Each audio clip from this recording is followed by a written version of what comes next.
नमस्कार, आप देख रहे हैं के न्यूज। मैं हूं आपके साथ सूरी चौहान। जनहित में आपका स्वागत है। और जनहित में एक बार फिर से मुद्दा उठाया है भ्रष्टाचार का, यानी कि आयुष्मान कार्ड में किस तरीके से झोल सामने आ रहा है। भ्रष्टाचार के मसले पर देश की राजनीति में घमासान मचा है।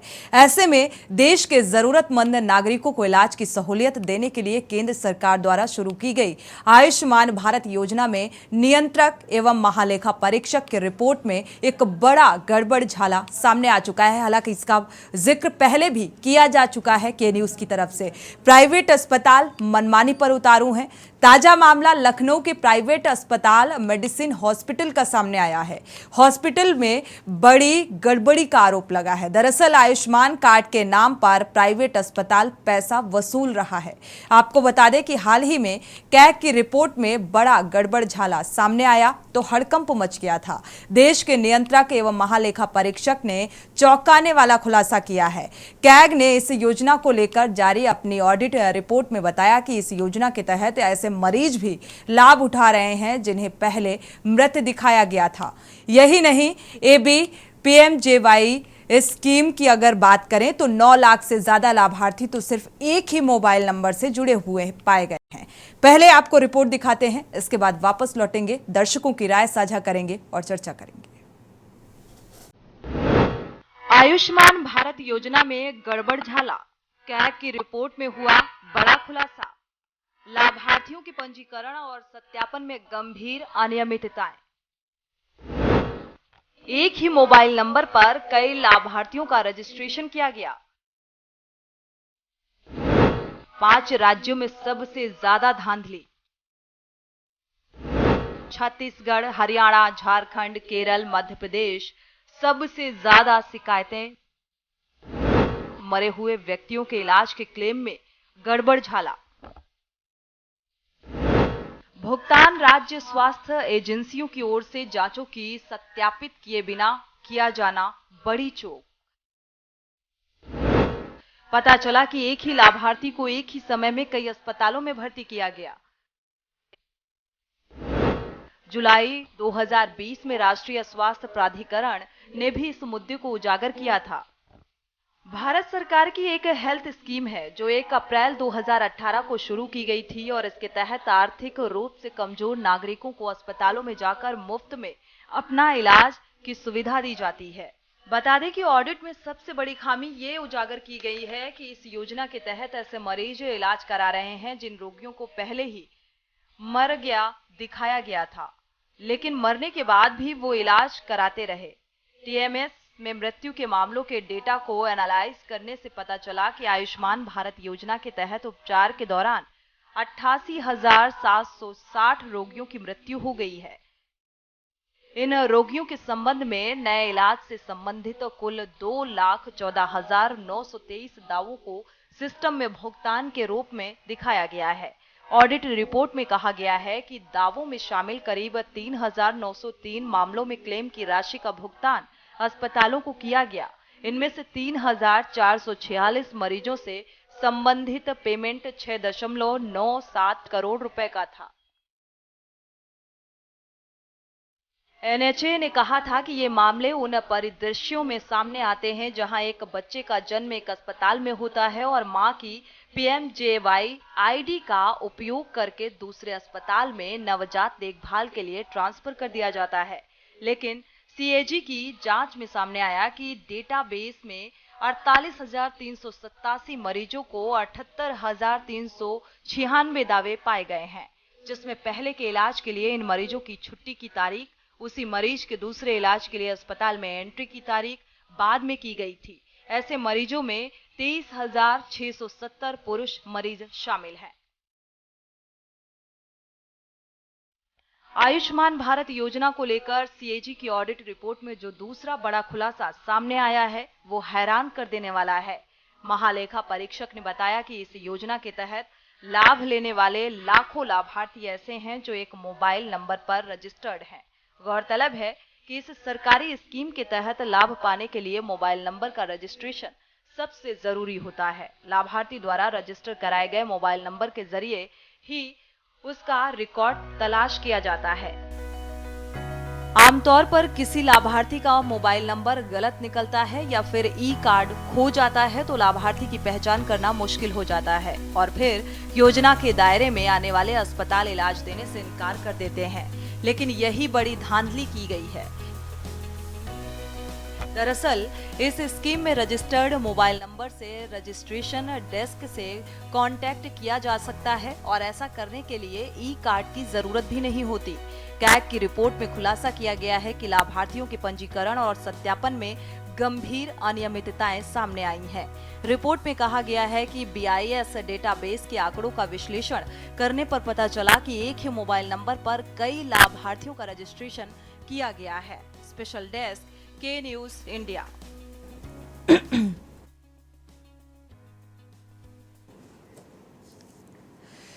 तो आयुष्मान जो ये योजना है किस लिए लॉन्च की गई, कब लॉन्च की गई, मुझे लगता है हर एक शख्स को पता है। 1 अप्रैल 2018 को इस योजना को लॉन्च किया गया और इस लिहाज से किया गया कि इसके तहत 5 लाख तक का मुफ्त इलाज जो गरीबी रेखा से नीचे हैं उनको मिल सकेगा। लेकिन यहाँ पर ऐसा नहीं है और बड़ी बात यह है कि हर साल 30 अप्रैल को आयुष्मान दिवस मनाया जाता है। आयुष्मान भारत दिवस मनाते हैं, हम सब मनाते हैं। और ये योजना किस तरीके से धरातल में काम कर रही है उसकी एक तस्वीर सामने आई है। हालांकि कुछ दिन पहले कैग की रिपोर्ट सामने आई थी जिसमें चौंकाने वाले खुलासे सामने आए कि एक ही नंबर पर किस तरीके से ये जो योजना का लाभ है वो दिया जा रहा है। एक ही नंबर कम से कम 7 से 8 लाख लोगों को कैसे रजिस्टर्ड किया जाता है, ये भी एक अहम सवाल है। अब एक तस्वीर आज सामने आ रही है कि अगर आयुष्मान कार्ड धारक है तो उसे इलाज मुहैया होना चाहिए, लेकिन वो जाता है अस्पताल में, फिर वहां पर इलाज नहीं मिलता है, उसे ट्रॉमा सेंटर के लिए रेफर कर दिया जाता है। ऐसा क्यों? क्या ट्रॉमा सेंटर में आयुष्मान जो कार्ड है जिसके पास, जिसके तहत ये योजना लाई गई, क्या वहां पर ये वैलिड है? और अगर वैलिड है तो इलाज होना चाहिए। लेकिन क्या है पूरी कहानी, ये भी आपके साथ साझा करेंगे, क्योंकि अपनी आंखों से इस कहानी को हमारे साथ वरिष्ठ पत्रकार जी जुड़े हुए हैं, राघवेंद्र राजू जी, और बीजेपी के नेता भी जुड़ चुके हैं, राजेश द्विवेदी जी। स्वागत है आप दोनों मेहमानों का इस चर्चा में, बहुत बहुत स्वागत है। राघवेंद्र जी, शुरुआत आपसे कर लेते हैं। क्या है पूरा माजरा, क्या कुछ देखा आपने अपनी आंखों से? मैंने ये देखा कि एक श्री नारायण शुक्ल जी हैं, सीनियर सिटीजन थे, वृद्ध थे, उनको जो है कुछ दिन से तबीयत उनकी खराब हुई। वो कृष्ण के बहुत बड़े भक्त थे, परिक्रमा करने के बाद सीतापुर आए। क्योंकि उस परिवार को मैं जानता हूँ, बहुत गरीब और बहुत वृद्ध व्यक्ति हैं और किसी तरीके से अपना भरण पोषण कर रहे हैं। वो सीतापुर अस्पताल में गए, कई दिन तक उनका इलाज वहां पर चला। डॉक्टरों ने बताया कि भाई यहाँ पर उनकी नसें सिकुड़ी हुई हैं। इसके बाद कल उनको वहां से रेफर कर दिया गया KGMC ट्रामा सेंटर के लिए। KGMC ट्रामा सेंटर में वो आए। हालांकि वहां पर मैंने भी कोशिश की कि जो भी संबंधित डॉक्टर हो एक बार बात कराइए कि आखिरकार आयुष्मान कार्ड धारक हैं और भारत सरकार की जो नीतियां हैं उसके अनुपालन में प्रदेश की सबसे बड़ी राजधानी में, जहां उत्तर प्रदेश में माननीय मुख्यमंत्री योगी आदित्यनाथ जी और उत्तर प्रदेश के हमारे माननीय उप मुख्यमंत्री और चिकित्सा का पूरा भार देख रहे और बहुत सख्त भी चल रहे हैं आजकल माननीय ब्रजेश पाठक साहब, उन सबका मैंने का हवाला देकर के उन डॉक्टरों से मेरी बात कराइए कि आयुष्मान कार्ड को आखिरकार क्या परेशानी आ रही है। बहुत देर तक वो व्यक्ति वहां पर स्ट्रक्चर पर पड़ा रहा। वो तो वहां के सीसी फुटेज आप निकलवाएंगे तो सब पता लग जाएगा। श्री नारायण शुक्ला जी बहुत ज्यादा देर तक जब परेशान रहे, उनसे कहा गया ये जांच कराइए। बोले अगर इनके ब्रेन से संबंधित मामले हैं तो उसके लिए CT स्कैन कराइए, ये दवा लाइए। फिलहाल मरीज जब हर थक गया तो उसने अपने एक परिचित व्यक्ति के माध्यम से अपने जो आयुष्मान कार्ड धारक अस्पताल भी यहाँ पर चल रहे हैं राजधानी में जी, तो उनसे संपर्क किया गया। तो वो मेडिसन हॉस्पिटल जो है प्राइवेट लिमिटेड में जाकर के उनको बताया और जिसने बताया था उन्होंने बताया कि नहीं साहब हमारा आयुष्मान कार्ड बना हुआ है। उन्होंने व्हाट्सएप पर उनको आयुष्मान कार्ड को उनके जो प्रबंधन देख रहे हैं, माननीय अंशुमान भी उनका नाम है, अंशुमान जी को भेज दिया। हमको दोपहर में उनके परिजनों और तमाम लोगों का फोन आया कि राघवेंद्र जी ऐसा ऐसा है और हालत समझ में नहीं आ रही है, हमें दवाइयां भी बाहर से खरीदनी पड़ रही हैं और इलाज का पैसा भी देना पड़ रहा है। जी मैंने कहा ठीक है, मैं तमाम अपने जिम्मेदार को छोड़ते हुए मैं अस्पताल में गया। मैं अस्पताल में गया तो हमको प्रबंधन से जुड़े हुए लोगों से मैंने पूछा, भाई क्या मामला है, जी। क्या डायरेक्टर साहब से मिल सकते हैं? बोले वो तो किसी भी तरीके से चले जाते हैं दोपहर जी। में, आज शनिवार भी है। तो मैंने कहा एक मरीज ऐसे भर्ती है, सीतापुर में है, कभी वो पुलिस के लोगों का खाना बना करके खिलाया करते थे। वो श्री नारायण शुक्ल जी जो हैं वो यहाँ पे भर्ती हैं। उन्होंने कहा कि नहीं भर्ती हैं। और हमने कहा आयुष्मान कार्ड उनका, तो उन्होंने कहा कि आयुष्मान कार्ड उनका हमको रात को भेजा गया था, लेकिन रात को अपडेट नहीं हो सकता, इसलिए हमने कह दिया तो सवेरे अपडेट होगा। जी फिलहाल हमने उनकी बातों को सुना। मैंने कहा कि आपके कोई, बोले नहीं उनकी स्थिति ठीक नहीं है। तो मैंने कहा ठीक नहीं है तो आखिरकार उनके जो लोग हैं, स्वजन हैं, आखिरकार आप वेंटिलेटर पे लिए हुए हैं जी और आप आयुष्मान कार्ड भी आप उसको नहीं मान रहे, तो कितने का बिल बनेगा, कितना लंबा तगड़ा बिल कैसे वो देंगे? जी तो तमाम चीजों पर फिर उन्होंने देखा कि ये पत्रकार हैं, उन्होंने हमारा विजिटिंग कार्ड लिया, जी देखा सोशल तमाम संगठनों से जुड़े हुए व्यक्ति हैं। जी और उसके बाद जो है हमने कोशिश किया कि हम अपने चिकित्सा राज्य मंत्री महेंद्र नारायण सिंह जी, जैसे उनके व्यक्तिगत संबंध भी हैं, मैं उनसे फोन करके ये सब बातें बताऊं जी कि आखिरकार आयुष्मान कार्ड धारक को यहाँ से क्यों इलाज नहीं मिल रहा है। जी वहाँ के प्रबंधन का ये कहना था, नहीं साहब, हमने कहा बाहर गेट पे आप इतना बड़ा बोर्ड लगाए हैं कि 5 लाख तक का मुफ्त इलाज, आपको मैंने सारे फुटेज भेजे हुए हैं, सारी चीजें आपको भेजी हुई हैं। और उसके बाद फिर हमने जो है माननीय ब्रजेश पाठक साहब को फोन मिलाने की कोशिश की, जी उनसे बात नहीं हुई। तो हमने उनके सलाहकार जो हैं माननीय अग्नोत्री जी, जो उनके जनसंपर्क अधिकारी भी हैं, उनसे संपर्क किया। उन्होंने तुरंत फोन उठाया, तुरंत फोन जाते ही उन्होंने उठाया और बहुत अच्छा रिप्लाई दिया। और रिप्लाई के बाद उन्होंने कहा सारी चीजें हमारे पास भेजिए और आयुष्मान कार्ड धारक को इलाज मिलेगा। लेकिन हमने कहा मिल नहीं रहा है, लेकिन तब तक ये सारी प्रक्रियाएं चलती हैं। आपने सवाल नहीं किया, आपने सवाल नहीं किया कि कब मिलेगा, कैसे मिलेगा और किसके लिए ये योजना आई है? या वो ऑडियो आपके के न्यूज पर है और उस के न्यूज के ऑडियो में आप देखेंगे मैंने सवाल भी किया। और जो वहाँ का मैनेजमेंट देख रहे हैं, जिन्होंने डॉक्टर अंशुमान अपना नाम बताया था मुझे, बिल्कुल पैनल से कहेंगे कि वो ऑडियो और वो जो क्लिप्स हैं, जो वीडियो आए हैं, उनको चलाया जाए। बिल्कुल, ये जिस तरीके से आयुष्मान कार्ड धारकों को ये किस लिए ये योजना लाई गई, यहाँ पर सवाल ये उठता है कि ये योजना लाई गई कि हर बेसहारा को एक सहारा मिल सके। अगर वो सक्षम नहीं है आर्थिक तौर पर, तो उसे इलाज कराने के लिए एक जो राशि है, जो एक लिमिटेशंस उस कार्ड के तहत दी गई है कि 5 लाख तक का इलाज वो मुफ्त में करा सकता है। लेकिन इस बीच कितनी जद्दोजहद एक गरीब इंसान को उठानी पड़ती है और बिचौलिए, ये दलाल किस तरीके से उनका यूटिलाइज करते हैं, इस्तेमाल करते हैं, ये बड़ा दुर्भाग्यपूर्ण है। और प्रधानमंत्री और साथ ही सीएम योगी आदित्यनाथ को ये कहना छोड़ देना चाहिए कि ये योजनाएं जो हैं हम गरीब जनता के लिए लेकर आए हैं। बड़ा दुर्भाग्यपूर्ण है कि ऐसी योजनाएं धरातल में किस तरीके से काम कर रही हैं। इसको लेकर दर्शकों की राय भी साझा करेंगे। हमारे साथ और भी खास मेहमान जुड़ चुके हैं। अवधेश यादव जी हैं, सपा प्रवक्ता, आपका स्वागत है इस चर्चा में शामिल होने के लिए। राज शर्मा जी हैं, कांग्रेस प्रवक्ता हैं, आपका भी बहुत बहुत स्वागत है इस चर्चा में शामिल होने के लिए। बीजेपी नेता भी जुड़े हुए हैं, राजेश द्विवेदी जी। ये योजना और ये पूरी कहानी आपने सुनी राघवेंद्र जी की जुबानी, ये कहानी कुछ बयां कर रही है आपसे? देखिए, इस टीवी चैनल के माध्यम से जो हमारे वरिष्ठ पत्रकार श्री राघवेंद्र जी ने बताया है कि आयुष्मान कार्ड के धारक परिवार को जो है इसका लाभ नहीं मिल पाया, ये दुखद घटना है।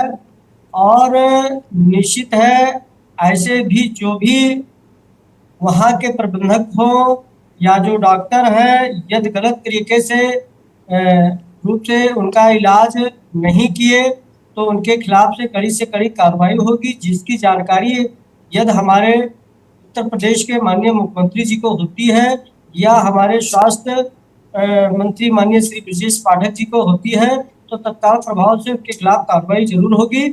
और जो कि आयुष्मान कार्ड के धारक हर परिवार का जो 5 लाख रुपए का ये बहुत महत्वाकांक्षी योजना है, जिसको हमारे भारत के सभी प्रधानमंत्री माननीय श्री नरेंद्र मोदी जी ने एक गरीब परिवार के लिए जो इलाज संभव नहीं था, जो लोग अपने बहन बेटियों के गहने तक बेचे, आज भी बेचे जा रहे हैं राजेश जी। एग्जाम्पल के तौर पर अभी पिछले दिनों कैग की रिपोर्ट भी आपने देखी होगी, एक ही नंबर कैसे कितने लाख लोगों को रजिस्टर्ड कर दिया गया, कैसे संभव है। और यहाँ पर अस्पतालों की भी मिलीभगत सामने आ रही है, क्योंकि अस्पताल प्रबंधन के बिना मिलीभगत के ये काम संभव नहीं हो सकता है। और ये कह देने से ये एक सरकारी बयान सा अब लगने लगा है कि इस पूरे मामले की जांच कराई जाएगी और जो दोषी होगा उसके खिलाफ कार्रवाई की जाएगी।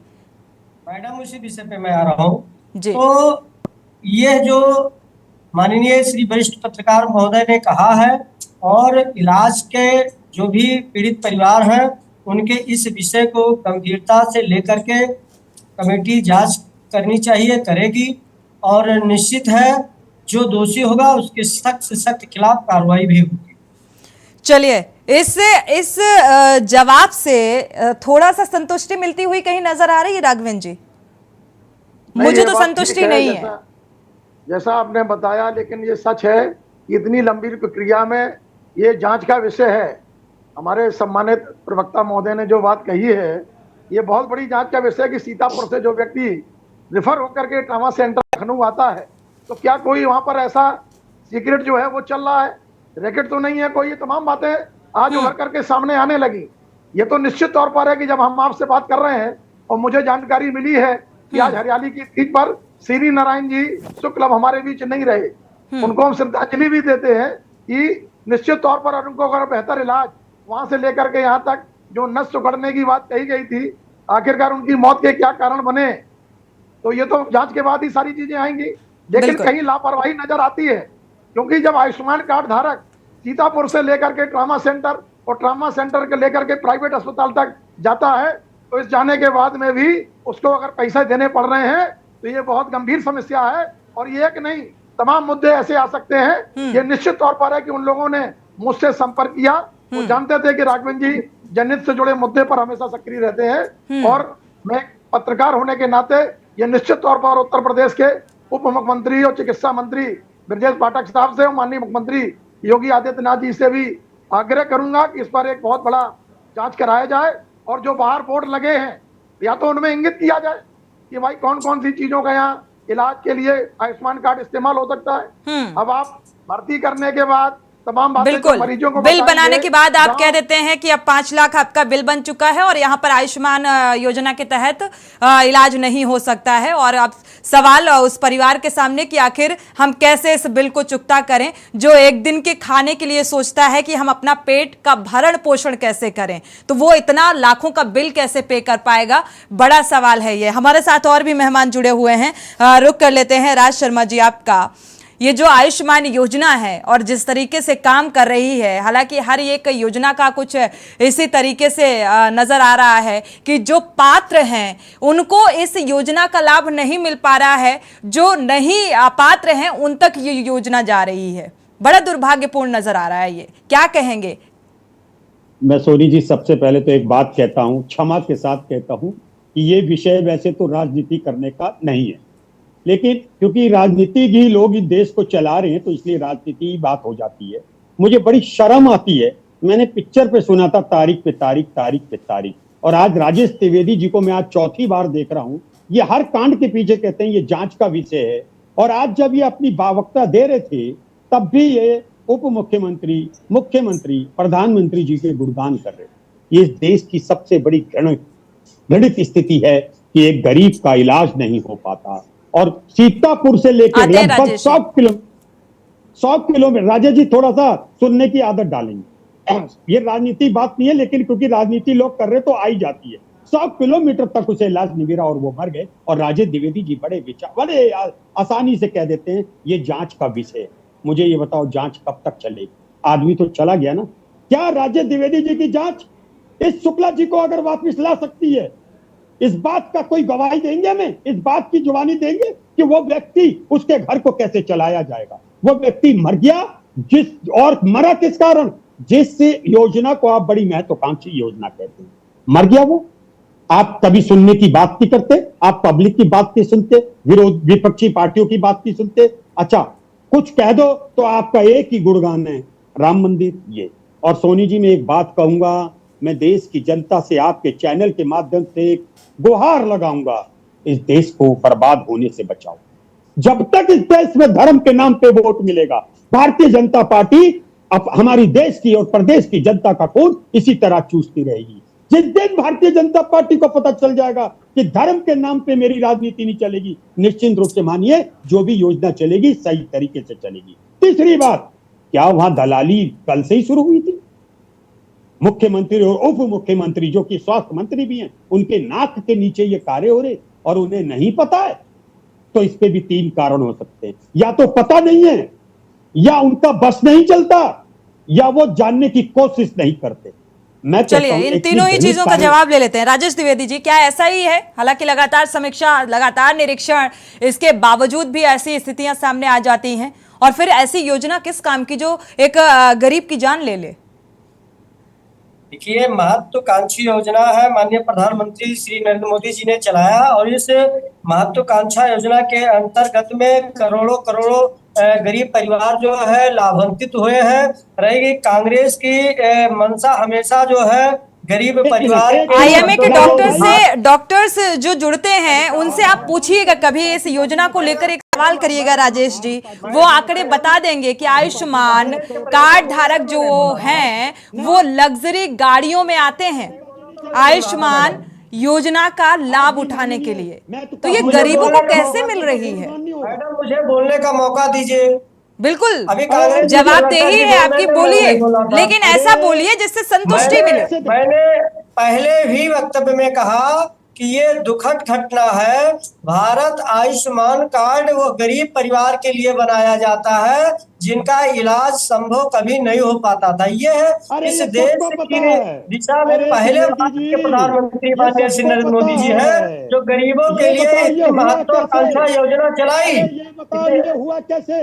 अरे भाई, आप सुनेंगे, आप तो कोई मुद्दा सुनने वाले नहीं है, अपने आप को ले। ठीक है, राज शर्मा जी आपके पास आते हैं, क्योंकि ये बहुत संवेदनशील मुद्दा है यहाँ पर। काम किया, एक भी योजना गरीबों के राजेश जी इस बात का जवाब दीजिए, इसके बाद आगे बढ़ते हैं। सपा प्रवक्ता भी हमारे साथ जुड़े हुए हैं, इंतजार कर रहे हैं। जनता ने आपको उखाड़ करके फेंक दिया तो सिर्फ आप चिल्लाने का काम करते हैं। जब आपकी सरकार की योजनाएं आती थी तो सिर्फ एक व्यक्ति विशेष के लिए चलाई जाती थी, चाहे वो कब्रिस्तान बनाने। राजेश जी ये इस तरीके का जवाब हम आपसे उम्मीद नहीं करते कि इस तरीके का जवाब देंगे। अगर डबल इंजन की सरकार है और कोई योजना लाई गई है गरीबों के लिए, तो उस योजना का किस तरीके से उसका लाभ पहुंचाया जा रहा है, और ये बिचौलिए कौन है, ये दलाल किस तरीके से दलाली करते हैं और किस तरीके से ये योजना उन तक नहीं पहुंच पा रही है,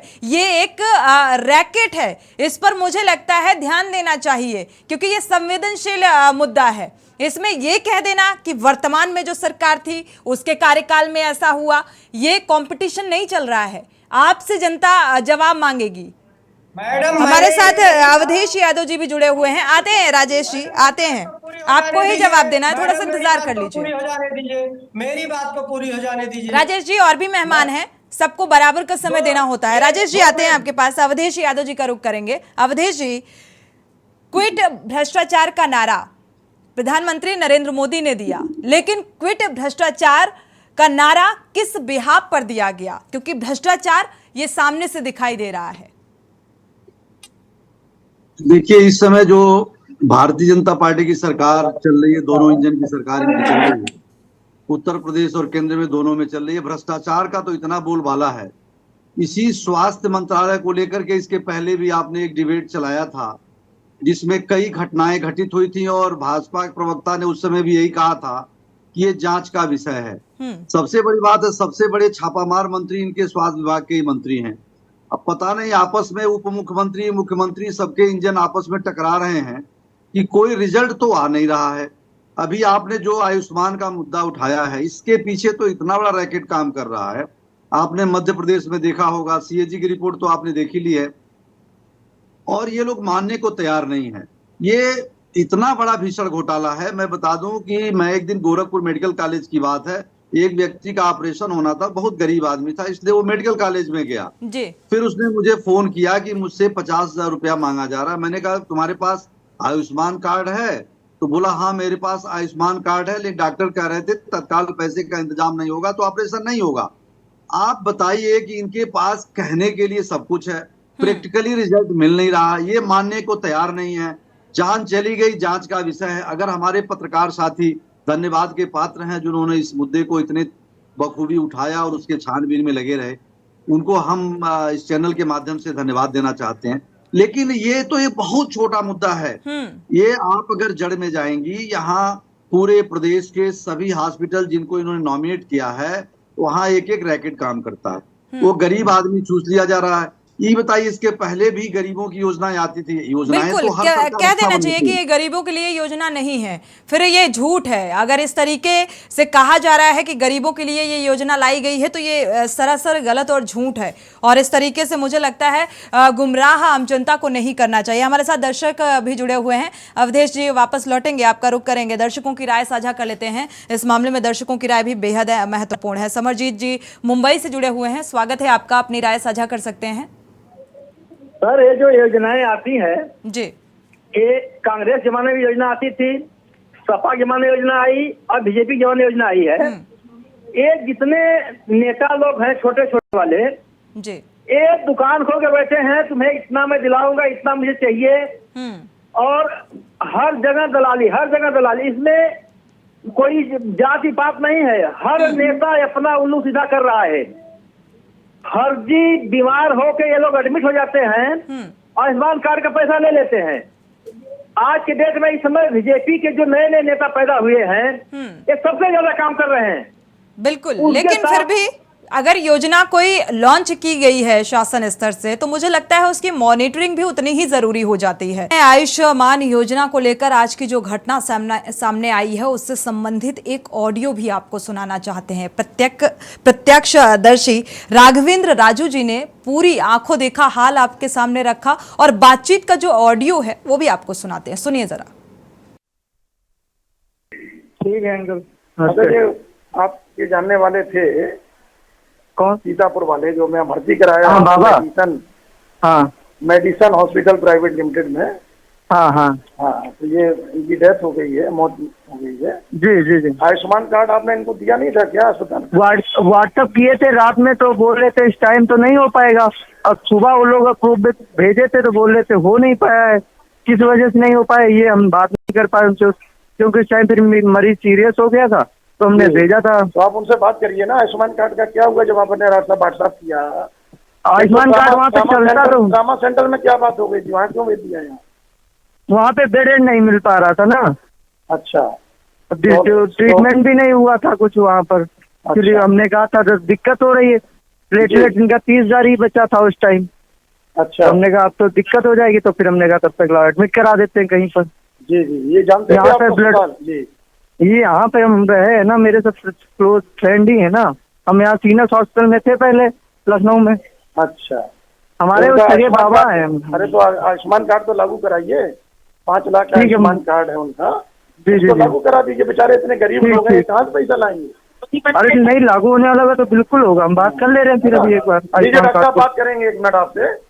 जी हाँ भैया, क्या हुआ? हमने आपसे बताया था कि हम ये पेशेंट मतलब जो है आयुष्मान पे नहीं ले पाएंगे ना, हमने रात में बताया था ना आपको साफ। रात में ये बोले थे कि रात में नहीं हो पाएगा। सुबह आपने बोले थे हम देख लेंगे, अगर लग जाएगा तो हो जाएगा। अच्छा, तो सुनिए, हमने मतलब जो है कंजर्वेटिव का आयुष्मान में नहीं लिया, अभी हमने बात कर लिया था अपने। हमने जो लिया है।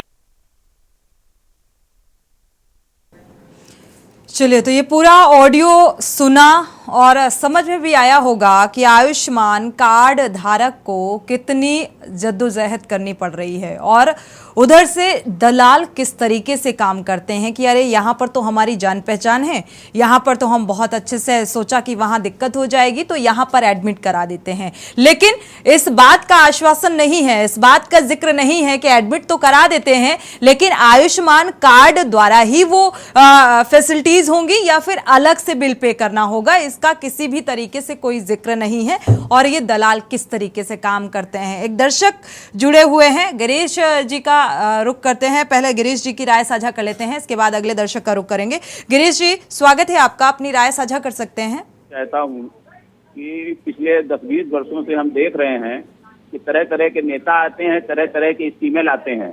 नेता हटते हैं, स्कीमें हट जाती हैं, रिकॉर्ड नष्ट कर दिए जाते हैं, जांच पड़ताल कोई होती नहीं है। हजारों नहीं लाखों करोड़ का घोटाला है और घोटाला करने के लिए योजनाएं लाई जाती हैं, अपनों को फायदा देने के लिए योजना लाई जाती है वोट बैंक की खातिर। और जो बना हुआ स्ट्रक्चर होता है देश का, उसके अंतर्गत वो काम नहीं करना चाहते हैं क्योंकि उन्हें आता ही नहीं काम करना। तो वो हमेशा एक नई चीज लाते हैं कि जिससे हमको वो जो पुराना काम जैसे हो रहा है तो वो आता नहीं उनको करना, तो वो नई लाते हैं और नए को जब वो जाते हैं तो समेट के मुड़िया बिस्तर चले जाते हैं, सारा पैसा गायब, सारा योजना गायब। महामाया योजना आती है, कभी आवास योजना, कभी प्रधानमंत्री योजना, कभी फलानी योजना तमाम आती है और घोटाला करने के लिए ही आती है, वोट बैंक के लिए आती है। इसका योजना मतलब घोटाला मतलब भ्रष्टाचार। शुक्रिया हमारे साथ जुड़ने के लिए गिरीश जी और ये राय महत्वपूर्ण साझा करने के लिए। अगली दर्शक ज्योति हमारे साथ जुड़ी हुई हैं, स्वागत है आपका, अपनी राय साझा कर सकती हैं ज्योति यादव। हाँ मैम, जैसे गिरीश शुक्ला जी ने कहा कि वाकई में हर नेता योजना तो लाता है लेकिन उस योजना का बेनिफिट जनता तक नहीं पहुंच पाता है। बल्कि हम नाम के लिए आयुष्मान कार्ड तो बना लिया लेकिन वो जब अस्पताल पहुंचता है तो उसका कोई महत्व तो नहीं रहता है। इसके लिए शासन क्या कर रहा है, प्रशासन क्या कर रहा है, किसका घोटाला माना जाए। शासन ने चालू कर दिया, प्रशासन उसको लापरवाही में लेता है, डॉक्टर बिल्कुल लापरवाह। इसका मतलब क्या, ये हम किसकी जिम्मेदारी देंगे। बिल्कुल ज्योति, आपने तो कैटेगराइज कर दिया कि ये घोटाला है किसकी तरफ से, शासन स्तर पर है या प्रशासनिक स्तर पर है या अस्पताल प्रबंधन का इन्वॉल्वमेंट है। जाहिर सी बात है ये तीनों ही संलिप्त नजर आते हैं। शुक्रिया हमारे साथ जुड़ने के लिए और ये राय साझा करने के लिए। राजेश द्विवेदी जी, आपका रुख करते हैं। आपने ऑडियो सुना होगा, बारीकी से ऑडियो सुना होगा, क्या समझ में आया और क्या ऐसा ही होना चाहिए, और ये जो भ्रष्टाचार की तस्वीर सामने आ रही है इसको लेकर आप क्या कहेंगे। कोई भी योजना जनहित के लिए लॉन्च की जाती है।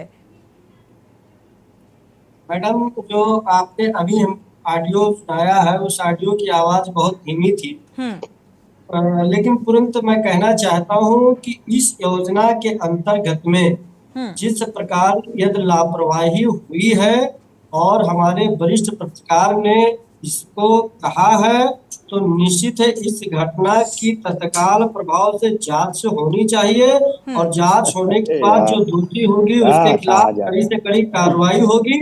पीछे कह लेंगे। अभी एक दर्शक हमारे साथ राजेश जी जुड़े हुए थे, उन्होंने साफ तौर पे इस बात का जिक्र किया कि ये जो छोटे छोटे लोग हैं, जो बिचौलिए, जो दलाल हैं, वो चाहे एक नेता हो, चाहे वो अस्पताल प्रबंधन का कोई भी डॉक्टर हो, अगर ये छोटी छोटी दुकानें दलाली की खोल कर बैठे हैं तो ये इनको कौन बंद कराएगा।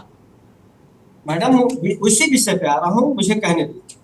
वरिष्ठ पत्रकार महोदय से हमारा एक निवेदन है कि उनके पीड़ित परिवार के घर वालों से संबंधित एक प्रार्थना पत्र माननीय मुख्यमंत्री महोदय जी के नाम से, स्वास्थ्य मिनिस्टर जी के नाम से इसको जानी चाहिए, जिससे इस घटना का असली गुनाहगार कौन है उसके खिलाफ कड़ी से कड़ी कार्रवाई हो, जांच होगी तभी ये प्रकाश में आएगा। होता क्या है कि आयुष्मान कार्ड किसी और नाम से बना होता है और अरे ये मत बताओ ना द्विवेदी जी, गलत ट्रैक पे मत लीजिए, गलत ट्रैक पे मत लीजिए जी का याद दिखा तो रहे हैं आधार। अरे भाई सुनिएगा, या तो आप लोग उसकी गरीब परिवार की मदद करने के लिए नहीं बैठे हैं, आप करो ना, अब या तो गरीब परिवार की मदद करने के लिए नहीं बैठे हैं। चलिए आप कर दीजिए राजेश जी, आपकी जिम्मेदारी है, वैसे भी सत्ता आपकी, डबल इंजन सरकार आपकी है तो जिम्मेदारी भी आपकी बनती है, आप कर दीजिए गरीब परिवार की आर्थिक रूप से सहायता। और अब जो स्थितियां सामने आ रही हैं और आयुष्मान जो योजना लाई गई, जिस लिहाज से लाई गई, आप इस योजना का लाभ जन जन तक हर एक गरीब को मिलना चाहिए, बस आप काम करिए जिम्मेदारी के साथ। के अंतर्गत में हर गरीब को दवा मिलेगी, इस विषय पर मैं डिबेट कर रहा हूँ और जनहित का मुद्दा है, इसको सुनने का संकल्प करें। सर आप ही को सुनते रहेंगे तो हम दर्शकों को कब सुनेंगे और मेहमानों को कब सुनेंगे। सर थोड़ा सा शॉर्ट में अगर बोलेंगे तो सही रहेगा। शॉर्ट में ही मैं बोल रहा हूँ, शॉर्ट में ही बोल रहा हूँ मैडम। मैं तो कह रहा हूँ कि पूरा पहले निबंध मैं लिखते कहा तो कि असली गुनाहगार जो होगा जांच होने के बाद में उसके खिलाफ कड़ी से कड़ी कार्रवाई होगी। चलिए, ये जांच कितनी लंबी जाएगी पता नहीं, और इस जांच की लंबाई चौड़ाई का कुछ पता नहीं होगा, कुछ हिसाब नहीं होगा। आते हैं सर, आपके पास लौटते हैं। दर्शकों की राय भी बेहद महत्वपूर्ण होती है। दर्शक जुड़े हुए हैं, प्रेम जी चेन्नई से, उनकी राय साझा कर लेते हैं। प्रेम जी, अपनी राय साझा कर सकते हैं, स्वागत है आपका। नमस्कार मैम। नमस्कार। मैं बोलता हूँ ये सब जो है मौजूदा सरकार का खिलाया हुआ है, डिजिटल जो बना दिया उन्होंने। इन्होंने एक नया रास्ता बनाया कि भ्रष्टाचार कैसे फैले। पहले कहते थे कि पहले के प्रधानमंत्री ने कहा था कि 1 रुपया भेजता हूँ 15 पैसे ही 85 पैसे बीच में ही गायब हो जाते हैं। इन्होंने नया रास्ता बैठाया। आप सोचिए, कैट की रिपोर्ट आई, उसमें 10 लाख आदमियों के लिए कह दिया गया कि वो मर गए हैं या कुछ भी हुआ है, उनके पैसे उठा लिए गए, या मरे हुए आदमी का इलाज का पैसा गया। कहाँ गया? बिना अधिकारियों की, सरकार के बिना इसकी सलाह मशवरे के ये काम हो ही नहीं सकता है। कितने भी बड़े हॉस्पिटलों से अगर दोस्ती सरकार की नहीं होगी, उनसे पैसे नहीं खाए होंगे जो भी अधिकारी है, उसके बिना ये काम नहीं हो सकता। सरासर ये जो शुक्रिया मामला प्रेम जी, शुक्रिया, बहुत बहुत शुक्रिया आपका ये राय साझा करने के लिए। राघवेंद्र, राजू जी आपका रुख कर लेते हैं। राजेश जी, इसके बाद आपका रुख करेंगे। थोड़ा सा अपनी वाणी को विराम दें, थोड़ा सा। राघवेंद्र जी, डिजिटल इंडिया का सपना क्या इस तरीके से साकार होगा? इस तरीके से स्कैम, किसी भी स्कीम को लेकर स्कैम? नहीं, ये निश्चित तौर पर है कि योजनाएं बहुत सारी चल रही हैं। उन योजनाओं पर कैसे पारदर्शिता लाई जाए, जनहित से जुड़े जो भी मुद्दे होते हैं हमारे, मैं समझता हूं राजेश जी ने भी और जो जितने तमाम लोग हैं ये संवेदनशील हैं। और मैं चाहता हूं कि आपके चैनल के माध्यम से ये शुक्ला जी को कम से कम इतना न्याय तो मिले कि जितने गरीब व्यक्ति से मरने के बाद भी 9,000 रुपए का भुगतान जमा कराया गया। मैंने तो स्वयं वहां उपस्थित होकर के मुझे लगा कि ये पेमेंट मैंने कहा कि भाई मेरे पास एटीएम है, अगर आप लोगों के पास एटीएम का वो हो, लाइए मैं पेमेंट कर देता हूँ। तो ये तमाम सरकारों को संज्ञान लेना चाहिए। और ऐसे वृद्ध व्यक्ति जो अगर मान लीजिए सीतापुर से और यहाँ लाए गए और यहाँ के बाद उनको फिर ट्रामा सेंटर में जगह नहीं मिलती और इसके बाद मेडिसिन में ले लिया गया, अब वो सफाई दे रहे हैं कि नहीं हमारे यहाँ ये स्कीम लागू नहीं थी। आयुष्मान का आपके यहाँ बाहर बोर्ड लगा है, अब उसमें आप कह रहे नहीं ये केवल ऑपरेशन के लिए है। तो ये तमाम जो टेक्निकली चीजें जो बताते हैं, इन सब तमाम चीजों को जो ग्रामीण परिवेश से व्यक्ति इलाज कराने राजधानी में आया है और अपने किसी साधन संसाधन से किसी भी तरीके से कर्ज लेकर भी यहाँ तक पहुंचा, तो कम से कम व्यक्ति को इतनी संवेदनशीलता तो होनी चाहिए थी। अस्पताल प्रबंधन को भी सोचना चाहिए था कि जब वो वेंटिलेटर से उतारने से पहले कह रहे हैं कि नहीं भुगतान करिए, बिल्कुल, और 9,000 समथिंग जो भी रुपया हो उसका बिल उन लोगों के पास रहा होगा।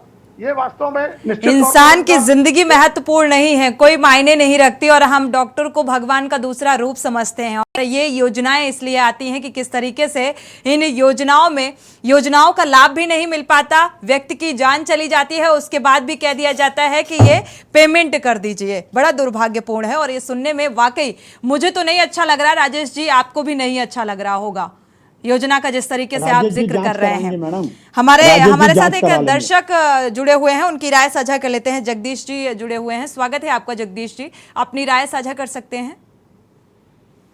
यहाँ पे चैनल अकेले प्रसारित करता है जी मैडम, ये जो है सरकारी सिस्टम है, ये चाहे जितनी ऑनलाइन वगैरह व्यवस्था कर ले, कोई भी सरकारी विभाग छूटा नहीं है। ये भ्रष्टाचार का एक सिस्टम है। इसमें हर कर्मचारी हर विभाग का बिल्कुल मिला जुला है, बिना पैसे लिए कोई कहीं काम नहीं करता। किसी विभाग में आप चले जाइए मैडम, आप शादी वर्दी में चले जाइए, सब जगह पता चल जाएगा कितना भ्रष्टाचार किस विभाग में है। बिल्कुल, अस्पताल और पुलिस तो इतने भ्रष्टाचार में डूबे हैं कि इनकी कोई सीमा नहीं है। शुक्रिया हमारे साथ जुड़ने के लिए और ये राय साझा करने के लिए। अवधेश जी का रुख कर लेते हैं। अवधेश यादव जी, आखिर इन सब का जिम्मेदार किसे माना जाए? शासन को, प्रशासन को, या अस्पताल प्रबंधन को? किसको माना जाए के लिए? क्योंकि भ्रष्टाचार हमेशा ऊपर से ही आता है। अगर ये रोज जांच करते हैं, आखिर रिजल्ट क्या मिल रहा, हम तो आज तक यही नहीं समझ पाए। इनके मंत्री जी हमेशा अस्पतालों में नजर आते हैं, कहते हैं ये छापा, उनका नाम ही छापा मार मंत्री पड़ गया है, लेकिन रिजल्ट जब 0 मिल रहा है तो यही माना जाएगा कि इनका शासन के लोगों का प्रशासन पर कोई पकड़ नहीं है। इस सरकार में अभी हमारे एक दर्शक ने जो बताया ना, ये स्वास्थ्य विभाग हो या कोई सिस्टम हो, कोई नियंत्रण इन लोगों का सरकार में नहीं है। भ्रष्टाचार में आकंठ ये लोग डूबे हुए हैं। बिना दलाली, बिना पैसे के कोई काम नहीं जनता का हो रहा है। इसलिए अभी कभी कह दिया रात में आयुष्मान कार्ड लागू नहीं होगा, कभी कहेंगे ऑपरेशन में खाली लागू होगा। भैया ये गंवार जनता बेचारी गरीब जो गांव से अस्पताल तक आ रही जान बचाने अपना, उसको इतनी टेक्निकलिटी कहाँ पता है। आप कार्ड दे के पकड़ा दे लोग 5 लाख तक का इलाज आपका हो जाएगा। उस बीमारियों की एक सूची भी लंबी लिस्ट उसमें बनी हुई है। और कोई अस्पताल कह रहा हम रात में नहीं लागू करेंगे, कोई हम ऑपरेशन में लागू करेंगे, कोई, ये सब एक झूठ। ये लोग एक तरह से जनता को धोखा देने का काम शासन प्रशासन के लोग कर रहे हैं। जब तक जनता को रिजल्ट नहीं मिलेगा सोनी जी, ऐसे योजना लागू कर देने से और मोदी जी और योगी जी के खाली भाषण दे देने से जनता का पेट नहीं भरने वाला है। प्रैक्टिकली जमीन पर इसका असर क्या पड़ रहा है, क्योंकि ये लोग तो एक ही चीज समझे, हिंदू और मुसलमान, इसके सिवाय तो कोई इनके पास है नहीं। अभी एक बात कही दिया। इसलिए स्वास्थ्य मंत्रालय को दुरुस्त करने के लिए समाजवादी सरकार में जब 102, 108 से लेकर के तमाम सेवाएं चालू की गई, तो वो कोई धर्म और जाति को लेकर नहीं की गई थी, लेकिन इनके पास कोई मुद्दा नहीं है। आज इन लोग अपनी विफलताओं को छुपाने के लिए आज तमाम तरह के आरोप लगाने के सिवाय कोई इनके पास दूसरी जबान नहीं है। जांच करा लो। अरे क्या जांच कराओगे? इसके पहले के प्रवक्ता तब भी जांच कराएंगे, आज भी आप जांच करा रहे हो। कभी कोई रिजल्ट भी आया आज तक? आप बता दो किसी जांच का जी बताए कब्रिस्तान आपकी सरकार तो कब्रिस्तान को बढ़ावा देती थी। भ्रष्टाचार में आकंठ डूबे हुए हो आप लोग। ये तो वही बात हो गई ना राजेश जी, दाग तुम में भी है, दाग हम में भी है। अवधेश जी आते हैं, वापस लौटते हैं। राजेश जी इस बात का जवाब लेते हैं आपसे, इसके बाद रुक करेंगे। राज शर्मा जी आपका हमारे साथ एक दर्शक जुड़े हुए हैं, स्वागत है आपका। अशोक जी रांची से जुड़े हुए हैं, अपनी राय साझा कर सकते हैं अशोक जी। मैडम अशोक जी, मैं रामप्रीत जी बोल रहा हूँ मैडम जी। जब आए थे तो लगा था कि अच्छे दिन आएंगे, लेकिन पुलिस प्रशासन और ये स्वास्थ्य विभाग में इतना बड़ा घोटाला है जिसका हिसाब नहीं है। लोग बोलते आयुष्मान कार्ड बनाने की क्या जरूरत है? गरीब को वैसे ही ट्रीटमेंट होना चाहिए, गरीबों क्यों वैसे ही होना चाहिए। अभी मेरे दोस्त एक एक्सीडेंट में जो है कि हॉस्पिटल चला गया, आयुष्मान कार्ड वहाँ नहीं चला। वो बेचारा कर्ज लेकर के जो है ब्याज में लेकर के 1,20,000 रुपया दिया रांची में। तो ये जो है कि खाली मोदी जी अपनी, चलिए एक और मामला सामने आ गया रांची का भी। शुक्रिया हमारे साथ जुड़ने के लिए और ये राय साझा करने के लिए। राजेश जी आप जवाब दीजिएगा, उससे पहले राज शर्मा जी का रुख कर लेते हैं। योजना कोई भी आती ही है भ्रष्टाचार के लिए, और ऑनलाइन सारी चीजें अगर होती हैं, एक तरफ ये कहा जाता है कि ऑनलाइन से पारदर्शिता आएगी, कैसे आएगी जब एक ही व्यक्ति को एक ही नंबर लाखों व्यक्ति को रजिस्टर्ड कर दिया जाएगा? कैग की जो रिपोर्ट सामने आई। लेकिन सोनी जी सबसे बड़ी बात जो इसमें विडंबना क्या है, सारा जो चर्चा हो रही है उसमें राजेश जी एक बार नहीं बोले कि ट्रॉमा सेंटर में बेड ही नहीं मिला उसे। लखनऊ जैसे शहर में बेड होना मिले। चलिए वो आयुष्मान कार्ड में क्या कुछ बाध्यताएं हैं ये अभी हम पूछेंगे राजेश जी से, लेकिन आपका रुख किया है, आप इस बात का जवाब दीजिए, इसके बाद आगे बढ़ते हैं। जवाबदेही तो राजेश जी की बनती है। मैं कहना चाहता हूं कि इस सरकार को और जो इन सरकार के नुमाइंदे टीवी में भी आते हैं, थोड़ी सी संवेदनशीलता दिखाएं। देखिए यहाँ पे हम कोई निबंध सुनने नहीं आए हैं। हम जानते हैं हमारे प्रधानमंत्री यशस्वी हैं, हम जानते हैं हमारे चीफ मिनिस्टर बहुत बलवान है, और हमारे छापापार मिनिस्टर कौन है, क्या अभी यादव जी बता रहे थे, उन्होंने भी बहुत ईमानदार है। लेकिन सवाल है, ईमानदारी में तो शक डलता है, ईमानदारी में तो दाग लग गया जब आपकी नाक के नीचे डॉक्टर मर्डर हुआ। वो कायदे से मैं उसे कहूंगा नहीं, उसकी मौत हुई, ये मर्डर है।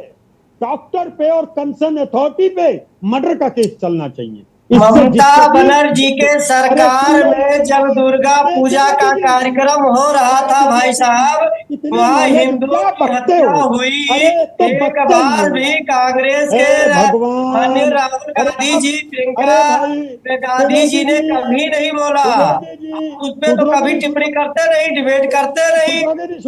आपका तो सिर्फ केवल जो है एक मिल जाए, केवल आतंकवादियों को। ठीक है राज शर्मा जी आपकी बात पूरी हो गई। देखिए द्विवेदी जी ने आतंकवादी भी बता दिया इसी में। हाँ, ये राजेश द्विवेदी जी, ये इनकी भी मनोदशा खराब हो चुकी है।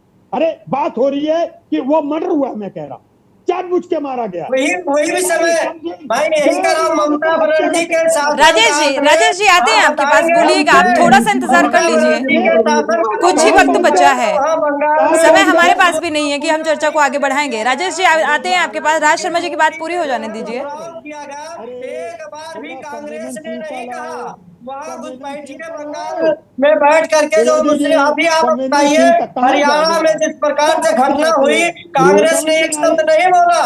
राजेश जी आप सुन पा रहे हैं? राजेश जी आप सुन पा रहे हैं? आपसे मेरा सवाल है, राजेश जी आप सुन पा रहे हैं मुझे? राजेश जी आपसे मेरा सवाल है, क्या आयुष्मान कार्ड योजना के तहत इस कार्ड जो दिया गया, क्या इसमें कोई बाध्यता होती है कि रात में ये लागू नहीं होगा, दिन में ही लागू होगा? ऐसी कोई बाध्यता होती है क्या? मैडम आप पहले सबसे कह दीजिएगा इस विषय को, बहुत महत्वपूर्ण विषय है, इसको सुन लें और उसके बाद फिर डिबेट पे बोलेंगे बीच में। सुन ही रहे हैं। महत्वाकांक्षा योजना है, 5 लाख रुपए का बीमा हर गरीब परिवार, चाहे ये हमें भी पता है, हमने भी इस बात को चिल्ला चिल्ला कर बोला है कि इसके तहत आप कितने लाख तक का इलाज करा सकते हैं, कब लॉन्च की गई, किसको मिल सकती है, ये हमें भी पता है। राजेश जी आप ये बताइए ना, क्या बाध्यता है, रात में ये लागू नहीं हो सकता? नहीं मैडम ऐसा कोई नियम नहीं है। तो फिर क्यों कहा गया यहाँ पर ट्रॉमा सेंटर में रेफर किया गया? आप राघवेंद्र जी को भी सुन पा रहे होंगे, उन्होंने बोला, उस पर आप बोलने को तैयार नहीं है। जिसने ऐसा अपराध किया वो जांच का विषय जरूर है, उनके खिलाफ कड़ी से कार्रवाई होगी और निश्चित है। इसके संबंध में मैंने कहा कि एक पीड़ित परिवार से एप्लीकेशन जरूर दिलाएं, इस चैनल के माध्यम से मैं कह रहा हूँ, और जहाँ भी जिस प्रकार से जो भी इसके दोषी होंगे उनके खिलाफ कड़ी से कड़ी कार्रवाई होगी। अरे तो एप्लीकेशन आप क्यों नहीं ले लेते उनसे?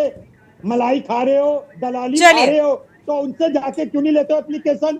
आप जाके एप्लीकेशन। अरे भाई आप वही, मैं अभी तो मैं नहीं कह रहा था कि सन 1948 के बाद देश का बंटवारा कराने के बाद आपने। राजेश जी आपकी एक चीज मुझे बड़ी अच्छी लग रही है, आप जहां पर बोलना चाहिए, कुछ चीजें डिफाइन करनी चाहिए, वहां पर नहीं बोलते हैं, लेकिन जहां पर आपको आरोप लगाने हैं या उंगली करनी है, लेकिन उससे पहले एक चीज आप सोच लीजिए, उंगली सामने वाले पर करेंगे तो कुछ उंगलियां आपकी तरफ भी जाती हैं। राघवेंद्र जी का फाइनल कमेंट ले लेते हैं इस मामले को लेकर। राघवेंद्र जी, ये पूरी जो तस्वीर आपने देखी, या इससे पहले भी के न्यूज ने कैग की रिपोर्ट के आधार पर पहले भी डिबेट हम कर चुके हैं, लेकिन आज की ये ताजा मामला जो सामने आया, इसको लेकर क्या लगता है, अंकुश लग पाएगा? नहीं, मुझे जो लग रहा है कि घोटाला, आपने यूरिया के नाम पे घोटाला किया, आपने चारा, घोटालों की लिस्ट बहुत लंबी है और किसके कार्यकाल में कितने घोटाले हुए, राजेश जी हमें, मुझे लगता है मीडिया को बहुत बेहतर तरीके से पता है। ठीक है राजेश जी, ठीक है। राघवेंद्र जी मुझे अच्छा नहीं लगेगा अगर मैं म्यूट कराऊंगी, मुझे अच्छा नहीं लगेगा। Rajesh ji please. Raghavendra ji, Raghavendra ji final comment आपका, अनम्यूट करिएगा सर, फाइनल कमेंट आपका। आज जो व्यक्ति हमारे बीच नहीं है तो श्रद्धांजलि सारे लोग उनको दीजिए, किसी न किसी शासन प्रशासन के व्यक्ति को उनके यहाँ भेजा जाना चाहिए, और उनका जो आयुष्मान कार्ड अगर बना था, प्रबंधन ने अगर पैसा लिया है, ये सरकार की जवाबदेही है कि उस गरीब परिवार को पूरा पैसा वापस कराया जाए। दूसरा ये है कि बहुत सारे अस्पतालों ने इस तरीके की योजनाएं अपने यहाँ ले ली हैं, अब वो रात में लागू होंगी कि नहीं होंगी, कब लागू होंगी, कौन से स्कीम के तहत लागू होंगी, ये तमाम बात जो कही जा रही है, इन तमाम बातों की बहुत निश्चित तौर पर इसकी बहुत बड़ी जांच होनी चाहिए। और मैं समझता हूं भविष्य में इस तरीके की घटनाएं, किसी की जान ना चली जाए, बिल्कुल उसके लिए गंभीरता बरतनी चाहिए। सिर्फ निरीक्षण कर देने से, जायजा लेने से नहीं हो सकता है। शुक्रिया आप सभी मेहमानों का इस चर्चा में शामिल होने के लिए। लेकिन जिस तरीके से लगातार डिप्टी सीएम हमारे निरीक्षण करते हैं, जायजा लेते हैं, प्रधानमंत्री नरेंद्र मोदी और सीएम योगी आदित्यनाथ भी, सूबे के मुखिया भी चिल्ला चिल्ला कर ये कहते हैं कि जन जन तक, अपने कार्यकर्ताओं को ये कहते हैं कि जन जन तक योजनाओं का बखान करिए, हमारी क्या कुछ योजनाएं हैं, जितनी भी योजनाएं हैं वो जो लॉन्च की गई उसको आप बताइए। लेकिन ये योजनाएं जो हैं वो कूड़ में खाज का काम कर रही हैं, क्योंकि ये धरातल तक, जमीनी स्तर तक नहीं पहुंच पा रही हैं। और किस तरीके से पहुंच रही हैं, कितनी जद्दोजहद एक आम इंसान को करना पड़ता है इन योजनाओं का लाभ लेने के लिए, ये आपने देखा। इसी के साथ जनहित में फिलहाल बस इतना ही। आगे खबरों के लिए आप देखते रहिए के न्यूज़ इंडिया।